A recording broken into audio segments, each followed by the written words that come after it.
आज का दिन ताइवान के लिए भारी रहने वाला है क्योंकि चीन ने हमले की पूरी रणनीति तैयार कर ली है। इन सबके बीच अमेरिका ताइवान का मजबूती से साथ दे रहा है। इससे चीन और ज्यादा बौखलाया हुआ है।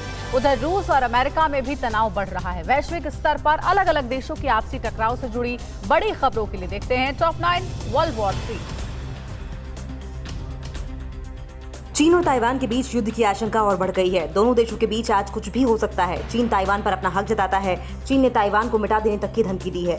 चीन ने बढ़ते तनाव के बीच अपने 18 लड़ाकू विमानों को ताइवान की सीमा में घुसकर उड़ान भरी। लाइव फाइटर एक्सरसाइज में चीन बड़ी तादाद में बॉम्बर, रॉकेट लॉन्चर्स का इस्तेमाल कर रहा है। चीनी फाइटर जेट के ताइवान की सीमा में घुसने की खबर मिलते ही ताइवान ने अपने डिफेंस मिसाइल सिस्टम को तैनात कर दिया। ताइवान ने अपने डिफेंस सिस्टम से चीनी विमानों को खदेड़ दिया। इस बीच चीन के सरकारी अखबार ग्लोबल टाइम्स ने ताइवान नहीं माना तो चीन की एक्सरसाइज हमले में बदल सकता है। ये अब चीन के हितों पर निर्भर करेगा। ताइवान पर जबरदस्ती कब्जे का सपना पाल रहा चीन अपने मुखपत्र के जरिए भारत और अमेरिका को भी धमकी दी है।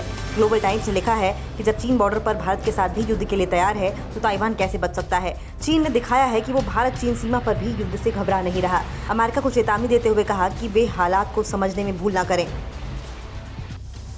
अमेरिका और ताइवान जल्द ही एक डील फाइनल करने जा रहे हैं।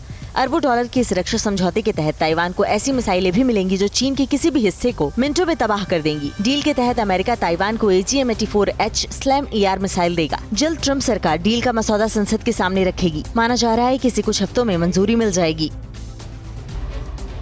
बेरिंग महासागर में अमेरिका के बमवर्षक विमानों ने रूस के MiG-31 को टारगेट किया। रूसी फाइटर जेट ने अमेरिका के बमवर्षक विमानों को तब तक खदेड़ा जब तक कि वो रूस की समुद्री सीमा से दूर नहीं चले गए। इस बीच ब्रिटेन और रूस के बीच भी उत्तरी सागर में तनातनी बढ़ने की खबर है। ब्रिटेन ने उत्तरी सागर के पास रूसी एयरक्राफ्ट की हलचल बढ़ने के बाद अपने फाइटर जेट तैनात कर दिए हैं। रूस और चीन को अमेरिका का जवाब। अमेरिका ने गुपचुप तरीके से 6वीं पीढ़ी के अत्याधुनिक फाइटर जेट के प्रोटोटाइप को उड़ाकर इतिहास रच दिया। यह जेट दुनिया में मौजूद सभी प्रकार के विमानों से तेज, घातक और अत्याधुनिक हथियारों से लैस है। इस प्लेन को अमेरिका के next generation air dominance program के तहत डिजाइन और डेवलप किया गया है। तुर्की और ग्रीस के बीच भी युद्ध जैसे हालात बने हुए हैं। ग्रीस के राफेल से डरा तुर्की। समंदर में एयर डिफेंस एक्सरसाइज शुरू कर दी गई है। 17 सितंबर को तुर्की की नौसेना ने समुद्र में जमकर रॉकेट दागे। तुर्की को डर सता रहा है कि फ्रांस के राफेल पाने के बाद उसके दुश्मन नंबर 1 ग्रीस की हवाई ताकत कई गुना बढ़ जाएगी। ग्रीस और तुर्की के बीच तेल और गैस भंडारण को लेकर तनातनी चल रही है।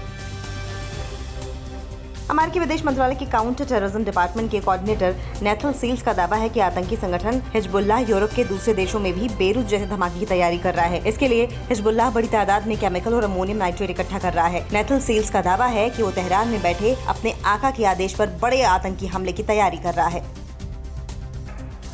अब्राहम समझौते के बाद फिलिस्तीनियों और इजरायली सुरक्षा बलों के बीच झड़प जारी है। दरअसल 2 दिन पहले वाशिंगटन में इजराइल, UAE और बहरीन के बीच शांति समझौता हुआ। अमेरिकी राष्ट्रपति डोनाल्ड ट्रंप ने इस समझौते को मिडिल ईस्ट के लिए नया सवेरा बताया। इजराइल और अरब देशों के बीच 26 साल बाद यह समझौता हुआ, लेकिन कुछ फिलिस्तीनियों ने इसका विरोध जारी रखा है। क्या आप पर भी बरपा है जालसाजी का कहर? सपने टूटे आपके, न घर के न घाट के।